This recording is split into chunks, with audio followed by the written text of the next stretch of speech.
Aarti Bhavikatti, associate professor, department of pathology, KMCRI ಹಾಗೂ women doctors ವಿಂಗದ ಅಧ್ಯಕ್ಷೆ. ನನ್ನ ಜೊತೆ ಇದ್ದಾರೆ doctor Shilpa Chatni, oncosurgeon, head and neck oncosurgeon ಹಾಗೂ treasurer, women doctors wing, Hubli. May 31st world no tobacco day ದಿನ ನಾವು ಒಂದು ವಿಡಿಯೋ ಬಿಡುಗಡೆ ಮಾಡಿದ್ವಿ. ಅದರಲ್ಲಿ ತಂಬಾಕುದ ಬಗ್ಗೆ, ಅದರ ಯಾವ್ಯಾವ ಬೇರೆ ಬೇರೆ ಟೈಪ್ಸ್ ಆಫ್ ತಂಬಾಕು ಮತ್ತು ಅದರ ಸೇವನೆಯಿಂದ ಏನು ತೊಂದರೆ ಉಂಟಾಗುತ್ತದೆ ಅಂತ ನಿಮಗೆಲ್ಲರಿಗೂ ತಿಳಿ ಹೇಳಿದ್ದೇವೆ.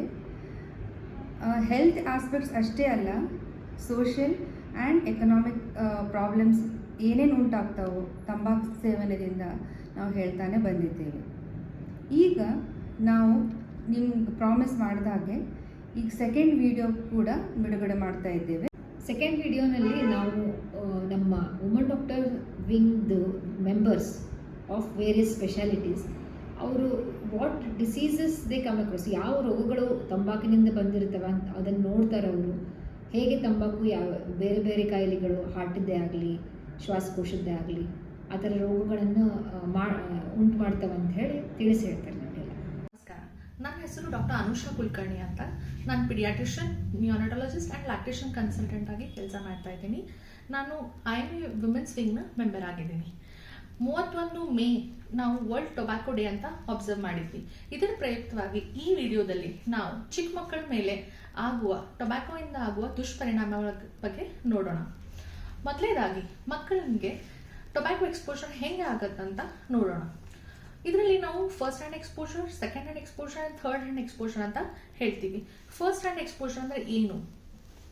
ತಂಬಾಕು ಸೇವನೆ ಮಾಡೋರಿಗೆ ಅಂದರೆ ಅದು ಬಿಡಿ ಆಗಿರ್ಬೋದು, ಸಿಗರೇಟ್ ಆಗಿರ್ಬೋದು, ಅದು ತಂಬಾಕು ಆಗಿರ್ಬೋದು, ವೇಪಿಂಗ್ ಆಗಿರ್ಬೋದು, ಹುಕ್ಕ ಆಗಿರ್ಬೋದು, ಯಾರು ಸೇವನೆ ಮಾಡ್ತಾರೆ ಅವ್ರಿಗಾಗಿರೋ ದುಷ್ಪರಿಣಾಮಗಳಿಗೆ ನಾವು ಫಸ್ಟ್ ಹ್ಯಾಂಡ್ ಎಕ್ಸ್ಪೋಜರ್ ಅಂತ ಹೇಳ್ತೀವಿ.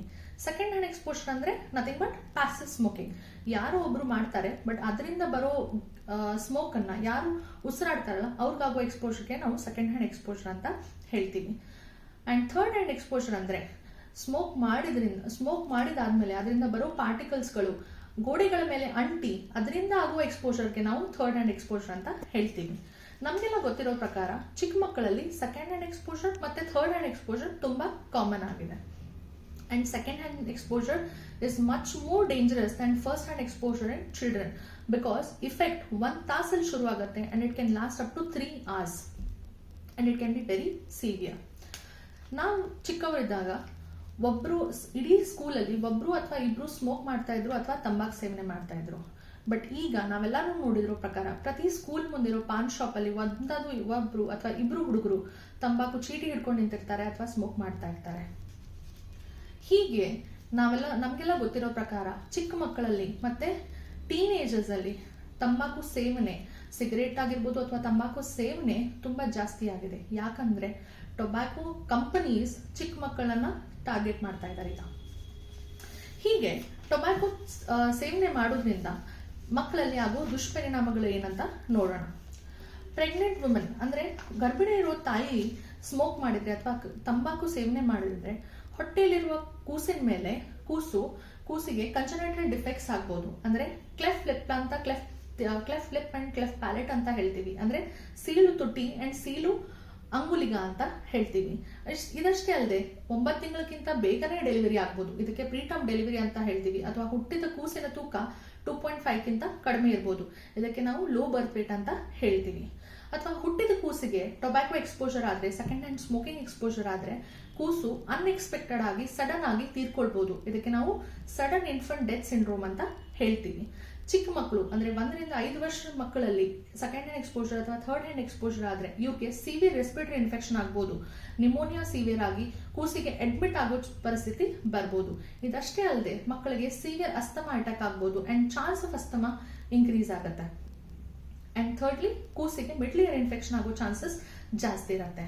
ಅಂಡ್ ಎಷ್ಟು ಬೇಗ ಮಕ್ಕಳಿಗೆ ಟೊಬ್ಯಾಕೋ ಎಕ್ಸ್ಪೋಜರ್ ಆಗುತ್ತೆ ಅಷ್ಟು ಮಕ್ಕಳಿಗೆ ಮುಂದೆ ಹೋಗಿ ಎಡಿಕ್ಷನ್ ಆಗೋ ಚಾನ್ಸ್ ಇರುತ್ತೆ. ಅಂಡ್ ಸೆಕೆಂಡ್ಲಿ ಮಕ್ಕಳಿಗೆ ಸೈಕ್ಯಾಟ್ರಿಕ್ ಇಲ್ನೆಸಸ್ ಅಥವಾ ಡೆವಲಪಿಂಗ್ ಬ್ರೈನ್ ಮೇಲೆ ಇಫೆಕ್ಟ್ ತೋರುತ್ತೆ. ಏನೇನಾಗ್ಬೋದು, ಸ್ವಲ್ಪ ಹುಡುಗರು ದೊಡ್ಡವರಾದ್ಮೇಲೆ ಮಕ್ಕಳಲ್ಲಿ ಎಂಗ್ಸೈಟಿ ಕಾಣಿಸ್ಕೊಳ್ಬೋದು, ಡಿಪ್ರೆಷನ್ ಕಾಣಿಸ್ಕೊಳ್ಬೋದು, ಆ್ಯಂಡ್ ಬಿಹೇವಿಯರಲ್ ಚೇಂಜಸ್ ಕಾಣಿಸ್ಕೊಳ್ಬರ್ಬೋದು. ADHD ಅಂತ ಹೇಳ್ತೀವಿ, attention deficit hyperactivity disorder ಅಂತ ಹೇಳ್ತೀವಿ, ಇದಾಗ್ಬೋದು. ಅಥವಾ ಮಕ್ಕಳಲ್ಲಿ ನಿಕೋಟಿನ್ ಎಡಿಕ್ಷನ್ ಆಗ್ಬೋದು. ಎಷ್ಟು ಬೇಗ ಮಕ್ಕಳಿಗೆ ನಿಕೋಟಿನ್ ಎಕ್ಸ್ಪೋಜರ್ ಆಗುತ್ತೋ ಅಷ್ಟು ಸಿವಿಯರ್ ಎಡಿಕ್ಷನ್ ಚಾನ್ಸಸ್ ಹೆಚ್ಚಾಗತ್ತೆ. ನಮಸ್ಕಾರ, ನಾನು doctor Shilpa chutney, cancer surgeon. ನಮಗೆಲ್ಲ ತಿಳಿದ ಹಾಗೆ ಕ್ಯಾನ್ಸರ್ ಒಂದು ಮಾರಕ ರೋಗ. ವಿಜ್ಞಾನದ ಪ್ರಗತಿಯಿಂದ ಕ್ಯಾನ್ಸರ್ ಟ್ರೀಟ್ಮೆಂಟ್ನಲ್ಲಿ ಬಹಳಷ್ಟು ಸುಧಾರಣೆಗಳಾಗಿವೆ. ಆದರೂ ಕೂಡ ಇಂದಿಗೂ ಬಹಳಷ್ಟು ಜನ ತಮ್ಮ ಜೀವವನ್ನು ಈ ರೋಗಕ್ಕೆ ಕಳೆದುಕೊಳ್ತಾರೆ. ಕ್ಯಾನ್ಸರ್ ರೋಗದಲ್ಲಿ ನಮ್ಮ ದೇಹದ ಜೀವಕೋಶಗಳು ಒಂದು ನಿಯಂತ್ರಣವಿಲ್ಲದೆ ಬೆಳೆದು ನಮ್ಮ ದೇಹದಲ್ಲಿ ಒಂದು ಹರಡುವ ಶಕ್ತಿಯನ್ನು ಪಡೆದುಕೊಳ್ತಾರೆ. ಇದು ಕೆಲವೊಂದು ಕಾರಣಗಳಿಂದ ಆಗ್ತದೆ ಈ ಏರುಪೇರು. ಕೆಲವೊಂದು ಕಾರಣಗಳು ತಿಳಿದಿವೆ, ಕೆಲವೊಂದು ತಿಳಿದಿಲ್ಲ. ಅದರಲ್ಲಿ ಎಲ್ಲಕ್ಕಿಂತ ಪ್ರಮುಖವಾದದ್ದು ತಂಬಾಕು ಸೇವನೆ. ತಂಬಾಕು ಸೇದುವುದೇ ಆಗಲಿ, ಅಂದರೆ ಬೀಡಿ ಅಥವಾ ಸಿಗರೇಟ್ ಸೇದುವುದು, ಅಥವಾ ಬಾಯಲ್ಲಿ ತಂಬಾಕು ಜಗಿಯುವುದೇ ಆಗಲಿ, ಯಾವುದೇ ರೀತಿಯಲ್ಲಿ ತಂಬಾಕು ಉಪಯೋಗಿಸಿದರೂ ಕೂಡ ಕ್ಯಾನ್ಸರ್ ಉಂಟಾಗ್ತದೆ. ಈಗ ತಂಬಾಕಿನ ಹೊಗೆಯಲ್ಲಿ ಹಾಗೂ ಬಾಯಿಯಲ್ಲಿ ಜಗಿಯುವ ತಂಬಾಕಿನಲ್ಲಿ ಸುಮಾರು 7,000 ಹಾನಿಕಾರಕ ಕೆಮಿಕಲ್ಸ್ ಇದೆ, ಹಾಗೂ 70 ಕೆಮಿಕಲ್ಸ್ ಕ್ಯಾನ್ಸರ್ ಉಂಟು ಮಾಡ್ತದೆ ಅಂತ ತಿಳಿದು ಬಂದಿದೆ. ತಂಬಾಕು ಜಗಿಯುವುದು, ಬಾಯಲ್ಲಿ ಇಟ್ಟು ಜಗಿಯುವುದು, ಇದು ನಮ್ಮ ದೇಶದಲ್ಲಿ ಒಂದು ವಿಪರೀತ ರೀತಿಯಲ್ಲಿ ಈ ಅಭ್ಯಾಸ ಇದೆ. ಇದರಿಂದ ಬಾಯಿ, ತುಟಿ, ಗಂಟಲು, ನಾಲಿಗೆ, ಮೂಗಿನ ಹಿಂಭಾಗ, ಕುತ್ತಿಗೆ ಭಾಗ, ಅನ್ನನಾಳ, ಈ ಎಲ್ಲ ಜಾಗಗಳಲ್ಲಿ ಕ್ಯಾನ್ಸರ್ ಉಂಟಾಗಬಹುದು. ಬೀಡಿ ಅಥವಾ ಸಿಗರೆಟ್ ಸೇದುವುದರಿಂದ ಈ ಎಲ್ಲ ಕ್ಯಾನ್ಸರ್ಗಳಲ್ಲದೆ ಕುಪ್ಪಸ ಅಥವಾ lung cancer, kidney cancer, pancreas, ಹೀಗೆ ಒಂದು 20 ತರಹದ ಕ್ಯಾನ್ಸರ್ಗಳು ದೇಹದಲ್ಲಿ ಉಂಟಾಗ್ತವೆ. ನಮಸ್ಕಾರ ಎಲ್ಲರಿಗೂ. Tobacco is the worst enemy of a woman. ಹೇಗೆ ಅಂತ ನಾವಿವತ್ತು ತಿಳ್ಕೊಳ್ಳೋಣ.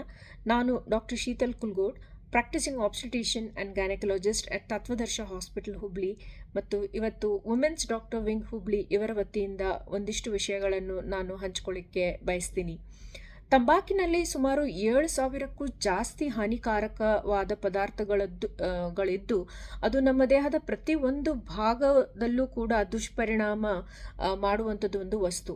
ಐತಿಹಾಸಿಕವಾಗಿ ನಾವು ನೋಡಿದರೆ ತಂಬಾಕಿನ ಸೇವನೆ ಜಾಸ್ತಿ ಗಂಡು ಮಕ್ಕಳಲ್ಲಿ ಕಂಡು ಬಂದಿದ್ದು. ಇತ್ತೀಚಿನ ವರ್ಷಗಳಲ್ಲಿ ಮಹಿಳೆಯರಲ್ಲಿ ಕೂಡ ನಾವು ತಂಬಾಕಿನ ಸೇವನೆ ನೋಡ್ತಾ ಇದ್ದೀವಿ. ಸೊ ಅದೇ ರೀತಿಯಾಗಿ ತಂಬಾಕು ಮಹಿಳೆಯರಲ್ಲಿ ಆಸ್ ಅ ಸ್ಪೆಸಿಫಿಕ್ ಜೆಂಡರ್ ಬಹಳಷ್ಟು ಪರಿಣಾಮಗಳನ್ನು ಬೀರುತ್ತೆ. So if we consider, it affects each and every stage of the reproductive life of a woman. It affects the hormonal imbalances resulting in menstrual irregularities, severe premenstrual symptoms, and also increase in the menstrual cramps. It affects the quality of the oocyte or the egg, and this results in a very high incidence of failure of conception. ಅಂದರೆ ಬಂಜೆತನಕ್ಕೂ ಕೂಡ ಅದು ಕಾರಣವಾಗಿರುತ್ತದೆ. ಅದೇ ರೀತಿ ಒಂದ್ಸತಿ pregnancy ಆದರೆ ಅದರಲ್ಲಿ ನಾವು ಸಾಕಷ್ಟು ಕಾಂಪ್ಲಿಕೇಶನ್ಸ್ಗಳನ್ನು ತಂಬಾಕು ಸೇವನೆ ಮಾಡುವಂಥ ಮಹಿಳೆಯರಲ್ಲಿ ನೋಡ್ತೀವಿ. ಏನಂದರೆ there is increase incidence of ectopic pregnancy, increased incidence of abortion or miscarriages. It will affect the fetal growth adversely. It will even result in premature delivery and even worse to worst sometimes sudden infant deaths. ಇದಲ್ಲದೆ ನಾವು ತಂಬಾಕು ಸೇವನೆ ಮಾಡುವಂಥ ಮಹಿಳೆಯರಲ್ಲಿ ಅವರು ಬೇಗನೆ ಅವ್ರದ್ದು ಮುಟ್ಟು ನಿಲ್ಲುತ್ತೆ, ಅಂದರೆ ಪ್ರಿಮೆಚೂರ್ ಮೆನೋಪಾಸ್ ಕೂಡ ಕಂಡು ಬಂದಿದೆ. ಅದರಿಂದಾಗಿ ಅವ್ರ ಬೋನ್ ಹೆಲ್ತು, ಅಂದರೆ ಆಸ್ಟಿಯೋಪೊರೋಸಿಸ್ ಇನ್ಕ್ರೀಸ್ ಆಗುತ್ತೆ, ಮತ್ತು ಈವನ್ ಹಾರ್ಟ್ ಅಟ್ಯಾಕ್ಸ್ ಕೂಡ ಜಾಸ್ತಿ ಆಗ್ತವೆ. ಅದೇ ರೀತಿ ನಮಗೆಲ್ಲ ಗೊತ್ತಿದ್ದಂಗೆ ತಂಬಾಕು ಸೇವನೆಯಿಂದ ಹಲವಾರು ಕ್ಯಾನ್ಸರ್ಗಳು ನಮ್ಮ ದೇಹದಲ್ಲಿ ಆಗ್ತವೆ. ಆದರೆ ಮಹಿಳೆಯರಲ್ಲಿ ಪರ್ಟಿಕ್ಯುಲರ್ ಆಗಿ ನಾವು ನೋಡಿದರೆ ಸರ್ವೈಕಲ್ ಕ್ಯಾನ್ಸರ್ ಇನ್ಸಿಡೆನ್ಸ್ ತುಂಬ ಜಾಸ್ತಿ ಕಂಡುಬರ್ತಾ ಇದೆ. ನಾನು ಡಾಕ್ಟರ್ ಹರ್ಷಾ ಹಂಜಿ, ಶ್ವಾಸಕೋಶ ತಜ್ಞಳಾಗಿ ಕಾರ್ಯನಿರ್ವಹಿಸುತ್ತಿದ್ದೇನೆ. ತಂಬಾಕು ಧೂಮಪಾನವು ಆರೋಗ್ಯಕ್ಕೆ ಹಾನಿಕರ ಎಂಬ ಮಾತು ನಮಗೆಲ್ಲರಿಗೂ ತಿಳಿದಿದ್ದರೂ ಕೂಡ ವಿಶ್ವದ ವಯಸ್ಕ ಜನತೆಯ 1/3 ಜನರು ತಂಬಾಕು ಸೇವನೆಗೆ ತುತ್ತಾಗಿದ್ದಾರೆ. ಕೇವಲ ಸಕ್ರಿಯ ಧೂಮಪಾನವಲ್ಲದೆ ಸೆಕೆಂಡ್ ಹ್ಯಾಂಡ್ ಸ್ಮೋಕಿಂಗ್, ಅಂದರೆ ಧೂಮಪಾನದಿಂದಾಗಿ ನಿಮಗಷ್ಟೇ ಅಲ್ಲದೆ ನಿಮ್ಮ ಜೊತೆಯಲ್ಲಿರುವವರ ಆರೋಗ್ಯದ ಮೇಲೆಯೂ ಕೂಡ ಒಂದು ದುಷ್ಪರಿಣಾಮವನ್ನು ಬೀರುತ್ತದೆ. ಧೂಮಪಾನದಿಂದಾಗಿ ಶ್ವಾಸಕೋಶದ ಕ್ಯಾನ್ಸರ್, COPD ಅಂದರೆ chronic obstructive pulmonary disease, pulmonary fibrosis ಅಂತಹ ಕಾಯಿಲೆಗಳು ಉಂಟಾಗುತ್ತವೆ. ಈ ತಂಬಾಕು ಹೊಗೆಯು 7,000ಕ್ಕಿಂತಲೂ ಹೆಚ್ಚು ರಾಸಾಯನಿಕ ಪದಗಳನ್ನು ಹೊಂದಿದ್ದು, ಈ ರಾಸಾಯನಿಕ ಪದಗಳು ಶ್ವಾಸಕೋಶವನ್ನು ತ್ವರಿತವಾಗಿ ತಲುಪಿ ಜೀವಕೋಶಗಳಿಗೆ ಹಾನಿಯನ್ನುಂಟು ಮಾಡುತ್ತದೆ. ಇದರಿಂದಾಗಿ ಶ್ವಾಸಕೋಶದ ಕ್ಯಾನ್ಸರ್ ಆಗುವ ಅಪಾಯವನ್ನು ಕೂಡ ಹೆಚ್ಚಿಸುತ್ತದೆ. COPD ಅಂದರೆ ಕ್ರಾನಿಕ್ ಆಬ್ಸ್ಟ್ರಕ್ಟಿವ್ ಪಲ್ಮನರಿ ಡಿಸೀಸ್, ಈ ತೊಂದರೆಯು ಉಂಟಾಗಿ ಇದು ನಮ್ಮ ಶ್ವಾಸಕೋಶದ ಕ್ಷಮತೆಯನ್ನು ಕ್ರಮೇಣವಾಗಿ ಕಡಿಮೆ ಮಾಡುತ್ತದೆ. ಇದರಿಂದ ಬಳಲುತ್ತಿರುವವರು ದೀರ್ಘಕಾಲದ ಕೆಮ್ಮು, ಕಫ, ಉಸಿರಾಟದ ತೊಂದರೆಯನ್ನು ಹೊಂದಿದ್ದಾರೆ. ಇದರ ತೀವ್ರತೆಯು ಕ್ರಮೇಣವಾಗಿ ಹೆಚ್ಚಾಗಿ ಕೊನೆಗೆ ರೆಸ್ಪಿರೇಟರಿ ಫೇಲ್ಯೂರ್ ಅಂದರೆ ನಿಮ್ಮ ಶ್ವಾಸಕೋಶ ಕೆಲಸ ಮಾಡುವುದನ್ನು ಕೂಡ ನಿಲ್ಲಿಸಬಹುದು. ಹೀಗೆ ಧೂಮಪಾನವು ದುಡ್ಡು ಕೊಟ್ಟು ಈ ಎಲ್ಲ ಕಾಯಿಲೆಗಳನ್ನು ಕೊಂಡಂತೆ. ನಿಮ್ಮಲ್ಲಿ ಯಾರಾದರೂ ಧೂಮಪಾನವನ್ನು ಮಾಡುತ್ತಿದ್ದರೆ ಅದನ್ನು ಈಗಲೇ ತ್ಯಜಿಸಿ ನಿಮ್ಮ ಆರೋಗ್ಯವನ್ನು ಕಾಪಾಡಿಕೊಳ್ಳಿ. ನಮಸ್ಕಾರ, ನಾನು doctor Srushti Valad, consultant interventional cardiologist. ಈ ವರ್ಲ್ಡ್ ನೋ ಟೊಬ್ಯಾಕೋ ಡೇ ಪ್ರಯುಕ್ತವಾಗಿ ಟೊಬ್ಯಾಕೋ ಇಂದ ಹಾರ್ಟಿನ ಮೇಲೆ ಏನು ಪರಿಣಾಮ ಆಗುತ್ತವೆ ಎಂದು ಹೇಳುತ್ತೇನೆ. ಟೊಬ್ಯಾಕೋ ಕನ್ಸಂಪ್ಷನ್ ಇದರ್ ಗುಟ್ಕಾ, ಬೀಡಿ, ಸಿಗರೇಟ್, ಸಿಗರೇಟ್, ಹುಕ್ಕಾ ಸ್ಮೋಕಿಂಗ್ ಇವೆಲ್ಲ ಇಂದ ಟೊಬ್ಯಾಕೋ ಕನ್ಸಂಪ್ಷನ್ ಅಂತೀವಿ. ಟೊಬ್ಯಾಕೋ ಅಲ್ಲಿ ನಿಕೋಟಿನ್ ಅನ್ನೋ ಕೆಮಿಕಲ್ ಇರುತ್ತೆ. ಈ ನಿಕೋಟಿನ್ ಬ್ರೈನ್ ಸ್ಟಿಮ್ಯುಲೇಟ್ ಮಾಡಿ ಮೂಡ್ ರಿಲೇಷನ್ ಮಾಡುತ್ತದೆ, ಆದರೆ ಇದರಿಂದ ಸಿವಿಯರ್ ಅಡಿಕ್ಷನ್ ಆಗ್ತದೆ. ಈ ನಿಕೋಟಿನ್ ಏನ್ ಮಾಡ್ತದೆ ಅಂದ್ರೆ ನಮ್ಮ ರಕ್ತನಾಳದಲ್ಲಿ ಒಂದು ಲೇಯರ್ ಎಂಡೋಥೀಲಿಯಂ ಅನ್ನೋ ಲೇಯರ್ ಇರುತ್ತೆ, ಅಲ್ಲಿ ನೈಟ್ರಿಕ್ ಆಕ್ಸೈಡ್ ಪ್ರೊಡ್ಯೂಸ್ ಆಗುತ್ತೆ. ಈ ನೈಟ್ರಿಕ್ ಆಕ್ಸೈಡ್ ಇಂದ ರಕ್ತನಾಳಿನ ಸ್ಟ್ರೆಚಬಿಲಿಟಿ ಜಾಸ್ತಿ ಆಗುತ್ತೆ. ನಿಕೋಟಿನ್ ಈ ಸ್ಟ್ರೆಚಬಿಲಿಟಿನ ಕಮ್ಮಿ ಮಾಡುತ್ತೆ. ಆಕ್ಸಿಡೇಟಿವ್ ಸ್ಟ್ರೆಸ್, ಇನ್ಫ್ಲಮೇಷನ್ ಇಂದ ರಕ್ತದ ಒತ್ತಡ ಜಾಸ್ತಿಯಾಗಿ ಬ್ಲಡ್ ಪ್ರೆಷರ್ ಜಾಸ್ತಿ ಆಗ್ತದೆ. ಲಿಪಿಡ್ ಹಾಗೂ ಪ್ಲೇಟ್ಲೆಟ್ ಇಂಟ್ರಾಕ್ಷನ್ ನಿಂದ ಅಥೆರೋಸ್ಕ್ಲೆರೋಸಿಸ್ ಫಾರ್ಮೇಷನ್ ಅಂತೇವೆ. ಈ ಅಥೆರೋಸ್ಕ್ಲೆರೋಸಿಸ್ ಅಂದ್ರೆ ರಕ್ತನಾಳದಲ್ಲಿ ಬ್ಲಾಕೇಜಸ್, ಹಾರ್ಟ್ ಅಲ್ಲಾದ್ರೆ ಅದಕ್ಕೆ ಹಾರ್ಟ್ ಅಟ್ಯಾಕ್ ಅಂತೀವಿ, ಅದೇ ಬ್ರೈನ್ ಅಲ್ಲಾದ್ರೆ ಅದಕ್ಕೆ ಸ್ಟ್ರೋಕ್ ಆರ್ ಪ್ಯಾರಾಲಿಸಿಸ್ ಅಂತೀವಿ. ಈ ಸ್ಟ್ರೋಕ್ ಬ್ಲಡ್ ಕ್ಲಾಟ್ ಆಗಿಂದು ಆಗ್ಬಹುದು, ಇಲ್ಲ BP ಜಾಸ್ತಿಯಾಗಿ ಬ್ರೈನ್ ಹ್ಯಾಮರೇಜ್ ಇಂದ ಕೂಡ ಆಗಬಹುದು.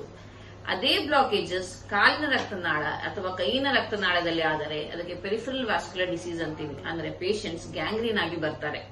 ಸ್ಮೋಕಿಂಗ್ ಇಂದ ಹಾರ್ಟ್ ನ ರಿದಮ್ ಡಿಸ್ಟರ್ಬೆನ್ಸಸ್ ಕೂಡ ಆಗ್ತವೆ, ಅಂದ್ರೆ ಹಾರ್ಟ್ ರೆಗ್ಯುಲರ್ ಆಗಿ ಬೀಟ್ ಮಾಡೋದಿಲ್ಲ, ಇರ್ರೆಗ್ಯುಲರ್ ಆಗಿ ಬೀಟ್ ಮಾಡ್ತದೆ. ಅದಕ್ಕೆ ಏಟ್ರಿಯಲ್ ಫಿಬ್ರಿಲೇಷನ್ ಅಂತೀವಿ. ಏಟ್ರಿಯಲ್ ಫಿಬ್ರಿಲೇಷನ್ ಇಂದ ಪುನಃ ಸ್ಟ್ರೋಕಿನ ರಿಸ್ಕ್ ಜಾಸ್ತಿ ಆಗ್ತವೆ. ನಮಸ್ಕಾರ ಎಲ್ಲರಿಗೂ. ನಾನು ಡಾಕ್ಟರ್ ಸಂಗೀತಾ ಕಾಲಭೈರವ್. ನಾನು ಡಯಾಬಿಟಿಕ್ ಫುಡ್ ಸರ್ಜನ್ ಮತ್ತು ಹೋಮ್ ಕೇರ್ ಸ್ಪೆಷಲಿಸ್ಟ್.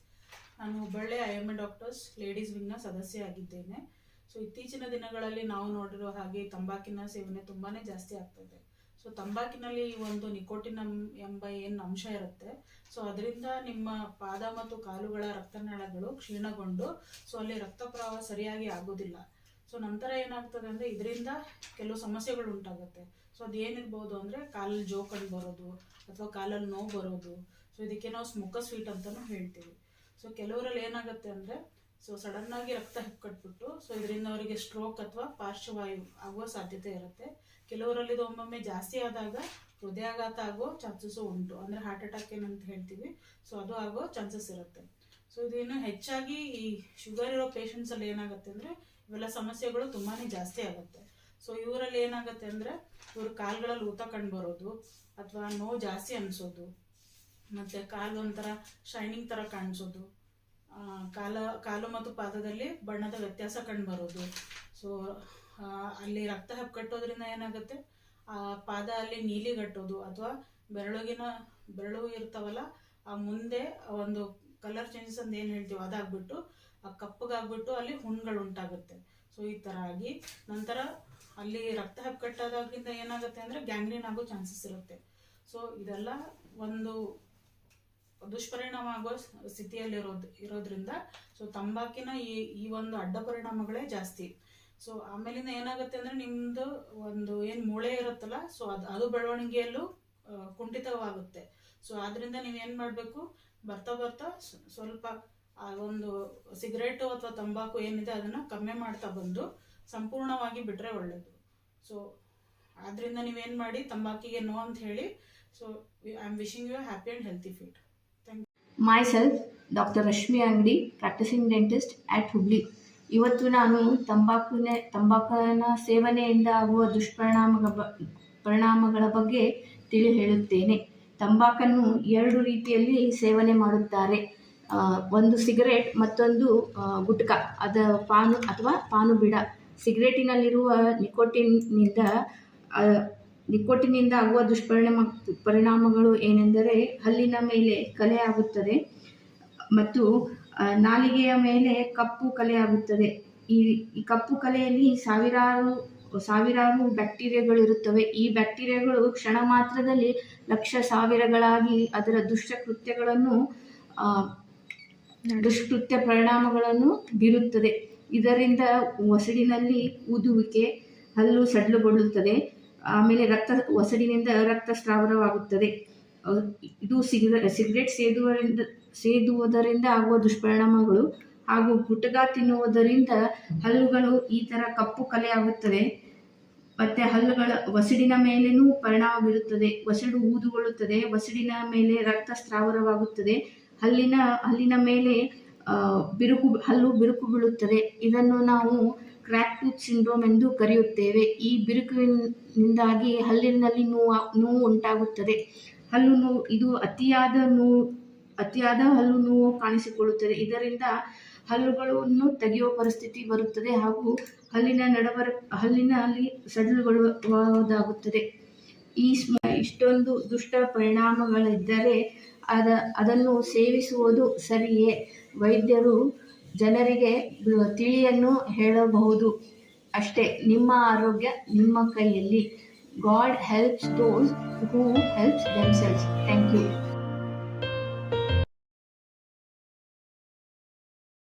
ಓಕೆ, ಇದನ್ನೆಲ್ಲ ನಾವು ಹೆಂಗೆ ಪ್ರಿವೆಂಟ್ ಮಾಡ್ಬೋದು ಅಥವಾ ಹೆಂಗೆ ತಡೆಗಟ್ಟಬಹುದು ಅಂತ ನೋಡೋಣ. ಮನೆ ಮೊದಲ ಪಾಠಶಾಲೆ ಅಂತ ಹೇಳ್ತಾರೆ. ಅಪ್ಪ ಅಮ್ಮ ಮಕ್ಕಳಿಗೆ ರೋಲ್ ಮಾಡೆಲ್ ಆಗಬೇಕು. They should set an example for the kids. ಮನೆಯಲ್ಲಿ ಮುಂಜಾನೆ ಎದ್ದು ತಂದೆ ತಾಯಿ ಪೂಜೆ ಮಾಡಿದ್ರೆ ಚಿಕ್ಕ ಮಕ್ಕಳು ಮಾಡ್ತಾರೆ ಅಂಡ್ ಮಾಡಬೇಕು ಅಂತ ಗೊತ್ತಾಗುತ್ತೆ. ಹಾಗೇನೆ ತಂದೆ ತಾಯಿನೇ ಕೂತು ಅಥವಾ ಮನೇಲಿರೋ ಜನನೇ ಕೂತು ಮುಂಜಾನೆ ಎದ್ದು ತಂಬಾಕು ತಿನ್ನಿ ಅಥವಾ ಸ್ಮೋಕಿಂಗ್ ಮಾಡಿದ್ರೆ ಮಕ್ಕಳು ಮಾಡ್ತಾರೆ. So parents should set an example and they should quit smoking. ಇದರಿಂದ ಅವ್ರಿಗಷ್ಟೇ ಅಲ್ಲ, ಅವ್ರ ಮಕ್ಕಳಿಗೆ ಅಂಡ್ ಮನೆಯಲ್ಲಿರೋರು ಎಲ್ಲರಿಗೂ ಹೆಲ್ಪ್ ಆಗತ್ತೆ. ಇದನ್ ಬಿಟ್ಟು ಮನೆಗೆ ಬರೋ ಅತಿಥಿಗಳಿಗೆ ನೀವು ಹೇಳಬೇಕು, ನಮ್ಮ ಮನೆಯಲ್ಲಿ ತಂಬಾಕು ಸೇವನೆ ಮಾಡೋದು ಅಥವಾ ಸ್ಮೋಕ್ ಮಾಡೋದು ಅಲ್ಲವಿಲ್ಲ. Make your home a smoke free zone. Third, ನೀವು ಮಕ್ಕಳ ಜೊತೆ ಮಾತಾಡಿ. ನೋಡು, ತಂಬಾಕು ತಿಂದ್ರೆ ಹೀಗಾಗತ್ತೆ. ಪಾರ್ಕಿಗೆ ಹೋಗಿ ಮಕ್ಕಳಿಗೆ ತೋರಿಸಿ, ನೋಡು ಅವ್ನು ತಂಬಾಕು ತಿಂತಾ ಇದ್ದಾನೆ, ಇವ್ನಿಗೆ ಹಿಂಗಾಗ್ತಾ ಇದೆ, ಇವ್ನಿಗೆ ರೆಸ್ಪಿರೇಟರಿ ಇನ್ಫೆಕ್ಷನ್ ಆಗಿದೆ, ಹಾಸ್ಪಿಟಲ್ ಅಲ್ಲಿದ್ದ, ಹಿಂಗೆ ಕ್ಯಾನ್ಸರ್ ಆಗಿದೆ. ಎಕ್ಸಾಂಪಲ್ಸ್ ಏನು ಕಡಿಮೆ ಇಲ್ಲ, ತುಂಬಾನೇ ಎಕ್ಸಾಂಪಲ್ಸ್ ಇದೆ. ಮೂವಿಗೆ ಹೋಗಿರ್ತೀರಾ, ಮೂವಿಯಲ್ಲಿ ನಿಮ್ಗೆ ಗೊತ್ತು ಎಲ್ಲಾ ಮೂವಿ ನಡುವೆ ಅಡ್ವರ್ಟೈಸ್ಮೆಂಟ್ ತೋರಿಸ್ತಾರೆ. ಒಬ್ಳು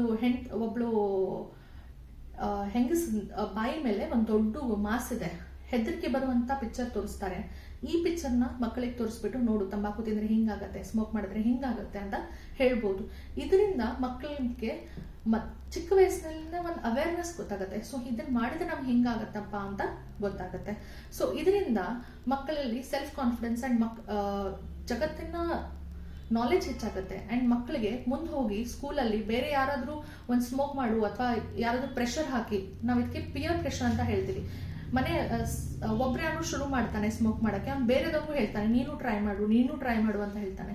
ಅವಾಗ ನಿಮ್ಮ ಮಕ್ಕಳು ಹೇಳ್ಬೋದು, ನೀವು ಇದನ್ನ ಮೊದಲೇ ಹೇಳಿದ್ರೆ ಮಕ್ಕಳಿಗೆ ಇದರ ಸ್ಮೋಕಿಂಗ್ ಇದರ ಆಗಿರೋ ದುಷ್ಪರಿಣಾಮಗಳ ಬಗ್ಗೆ ನೀವು ಮೊದಲೇ ಮಕ್ಕಳಿಗೆ ತಿಳಿಸ್ಕೊಟ್ರೆ ಅವ್ರು ಹೇಳ್ತಾರೆ, ಇಲ್ಲ ಇದರಿಂದ ನಮ್ಗೆ ಹಿಂಗಾಗತ್ತೆ, ನಮ್ಮ ಅಪ್ಪ ಅಮ್ಮ ಹೇಳಿದ್ದಾರೆ ಇದನ್ನ ಮಾಡಬಾರ್ದು ಅಂತ ಹೇಳ್ತಾರೆ. ಸೊ ಇದಕ್ಕೆ ಹೀಗೆ ಮಾಡೋದ್ರಿಂದ ಮಕ್ಕಳಿಗೆ ಪಿಯರ್ ಪ್ರೆಷರ್ ಇಂದ ಆಗುವ ಪ್ರಾಬ್ಲಮ್ಸ್ ಅನ್ನ ಪ್ರಿವೆಂಟ್ ಮಾಡ್ಬೋದು. ಅಂಡ್ ಫೋರ್ತ್, ಮಕ್ಕಳಿಗೆ ಮುದ್ದು ಮಾಡಿ, ಬಟ್ ವಿಪರೀತವಾಗಿ ಮಾಡಬೇಡಿ. ಸಿಕ್ಕಾಪಟ್ಟೆ ದುಡ್ಡು ಕೊಟ್ಟು ಪಾಕೆಟ್ ಮನಿ ಕೊಟ್ಟು ಮಾಡಬೇಡಿ. ಮಕ್ಕಳಿಗೆ ಎಷ್ಟು ಬೇಕಷ್ಟು ಕೊಟ್ಟು ಅವ್ರು ಏನ್ ಮಾಡ್ತಾ ಇದ್ದಾರೆ, ಸ್ಕೂಲಲ್ಲಿ ಏನ್ ಮಾಡ್ತಾ ಇದ್ದಾರೆ, ಅವರೆಲ್ಲ ಆಗಿರೋ ಚೇಂಜಸ್ ಏನು, ಏನಾದ್ರೂ ಬಿಹೇವಿಯರ್ ಚೇಂಜಸ್ ಇದ್ರೆ ಅದ್ರ ಜೊತೆ ಕೂತು ಮಾತಾಡಿ, ಹಿಂಗೆ ಯಾಕೆ ಆಗ್ತಾ ಇದೆ ಅಂತ ನೋಡಿ. ಹಂಗೇನಾದ್ರೂ ಅದ್ರ ತುಂಬಾ ಸಿವಿಯರ್ ಆಗಿ ಎಫೆಕ್ಟ್ ಆಗಿರೋ ಕಾರಣವಾಗಿದ್ರೆ ಅವ್ರನ್ನ ಆದಷ್ಟು ಬೇಗ ಡಾಕ್ಟರ್ ಕರ್ಕೊಂಡು ಹೋಗಿ, ಕನ್ಸರ್ನ್ ಡಾಕ್ಟರ್ ಕರ್ಕೊಂಡು ಹೋಗಿ ಟ್ರೀಟ್ಮೆಂಟ್ ತಗೊಳ್ಳಿ. ಇಂದು ಒಟ್ಟಿನಲ್ಲಿ ಒಂದು 60% ಕ್ಯಾನ್ಸರ್ ಪ್ರಿವೆಂಟಬಲ್ ಅಂದರೆ ತಡೆಗಟ್ಟಬಹುದಾದವಿದೆ. ಅದರಲ್ಲಿ ಒಂದು 30-40% ಕ್ಯಾನ್ಸರ್ ತಂಬಾಕಿನಿಂದಲೇ ಆಗುತ್ತದೆ. ಹೀಗಿರುವಾಗ ಯೋಚಿಸಿ ನೋಡಿ, ನಮ್ಮ ಜಗತ್ತಿನಿಂದ ತಂಬಾಕನ್ನು ತೆಗೆದು ಹಾಕಿದರೆ ಒಂದು ಅರ್ಧದಷ್ಟು ಕ್ಯಾನ್ಸರ್ಸ್ ನಾವು ತಡೆಗಟ್ಟಬಹುದು, ಪೂರ್ತಿಯಾಗಿ ತಡೆಗಟ್ಟಬಹುದು. ಇದನ್ನು ತಿಳಿಯಿರಿ, ನಿಮ್ಮ ಕುಟುಂಬಕ್ಕೆ ನಿಮ್ಮ ಮಿತ್ರರಿಗೆ ತಿಳಿಸಿರಿ, ಹಾಗೂ ತಂಬಾಕಿನ ಹಾನಿಯಿಂದ ನಿಮ್ಮ ಕುಟುಂಬವನ್ನು ನಿಮ್ಮನ್ನು ರಕ್ಷಿಸಿರಿ. ಧನ್ಯವಾದ. ಸೊ ಫ್ರೆಂಡ್ಸ್, ಇವತ್ತು ವರ್ಲ್ಡ್ ಆ್ಯಂಟಿ ಟೊಬ್ಯಾಕೋ ಡೇ ದಿವಸ we should reiterate and think that tobacco is nothing but a silent killer. So no matter in what stage of addiction you are, it is always never too late. Please quit tobacco today. And my earnest appeal to all the young girls that please don't get lured by any fancy advertisements. Tobacco or smoking is not cool. It is not fashionable. Be wise, be responsible, love your life, and say no to tobacco. ನಮ್ಮ statistics ಪ್ರಕಾರ ನೋಡಿದ್ರೆ 5 heart attack ಅಲ್ಲಿ ಒಬ್ರು extensive smoker ಇರ್ತಾರೆ. ಅಂದ್ರೆ ನಾನ್ smokers compare ಮಾಡಿದ್ರೆ smokers ಅಲ್ಲಿ 2 ರಿಂದ 4 ಪಟ್ಟು ಹಾರ್ಟ್ ಡಿಸೀಸಸ್ ಜಾಸ್ತಿ ಆಗ್ತವೆ. 20% of all the heart diseases are only due to smoking. Smoking is the preventable risk factor for the heart diseases. So ಈ ನೋ ಟೊಬ್ಯಾಕೋ ಡೇ ಪ್ರಯುಕ್ತವಾಗಿ ನನ್ನ ಮೆಸೇಜ್ ಏನಂದ್ರೆ, stop smoking and prevent your younger generation from smoking. Smoking ತಡೆಯಲು ದಿಟ್ಟ ನಿರ್ಧಾರ ಬೇಕು. Nicotine patches ಅಥವಾ gum ಸಿಗ್ತವೆ, ಆರ್ ಮೆಡಿಸಿನ್ಸ್ ಇದಾವೆ. So contact your nearby doctor to stop smoking. Stay fit, stay healthier. Thank you. ಈಗ ನೋಡಿದ್ರಲ್ಲ ಸ್ನೇಹಿತರೆ, ಈ ವಿಡಿಯೋದಿಂದ ಟೊಬ್ಯಾಕೋದ ಏನೇನು ಪ್ರಾಬ್ಲಮ್ಸ್ ಉಂಟಾಗ್ತದೆ ಮತ್ತು ಯಾವ ರೀತಿ ರೋಗಗಳು ಬರ್ತಾವೆ ಅಂಥೇಳಿ ನೀವೆಲ್ಲ ಸಾಕಷ್ಟು ಇದರಿಂದ ನಿಮ್ಮದು ನಾಲೆಡ್ಜ್ ಸಿಕ್ಕಿದೆ ಅಂತ ನಾವು ಅಂದ್ಕೊಳ್ತೇವೆ. ಸೊ ನೀವು ಇದರಿಂದ ಹೊರಗೆ ಬರಲೇಬೇಕು. You don't need tobacco to cope with life. You need a clean mind and a healthy body. So ಇದರಿಂದ ನೀವು ಹೊರಗೆ ಬರಲೇಬೇಕು, ಪ್ರಯತ್ನ ಮಾಡಲೇಬೇಕು. ನಿಮಗೆ ತಂಬಾಕು ಸೇವನೆ ಅಭ್ಯಾಸ ಇತ್ತು ಅಥವಾ ನಿಮ್ಮ ಹತ್ತಿರದವ್ರಿಗೆ ಯಾರಾದರೂ ಅಭ್ಯಾಸ ಇತ್ತು, ಆಮೇಲೆ ನಿಮಗೆ ಅದರಿಂದ ಹೊರಗೆ ಬರಲು ಕಷ್ಟ ಆಗ್ತಿದ್ರೆ ವೈದ್ಯಕೀಯ ಸಹಾಯ ಕೂಡ ಲಭ್ಯ ಇದೆ. ಅದನ್ನು ನೀವು ತಿಳಿದು ಸಹಾಯ ತಗೊಳ್ಬೇಕು. ಸೊ ನಿಮ್ಮ ದಿಟ್ಟ ನಿರ್ಧಾರ, ನಿಮ್ಮ ಫ್ಯಾಮಿಲಿ ಸಪೋರ್ಟ್ ಹಾಗೂ ವೈದ್ಯಕೀಯ ಸಹಾಯ, ಈ 3ರಿಂದ ಈ ಒಂದು ತೊಂದರೆಯಿಂದ ನೀವು ಹೊರಗೆ ಬರಬಹುದು. ಹೌದು ವೀಕ್ಷಕರೇ, ಒಗ್ಗಟ್ಟಿನಿಂದ ಈ ವಿಪತ್ತನ್ನು ನಾವು ದೂರ ಮಾಡಬಹುದು. ಆದ್ದರಿಂದ ನಾವೆಲ್ಲರೂ ಕೂಡ ಕೂಡಿ ಈ ಟೊಬ್ಯಾಕೋ ವಿಪತ್ತನ್ನು ದೂರ ಮಾಡೋಣ. ಧನ್ಯವಾದಗಳು. ಧನ್ಯವಾದ.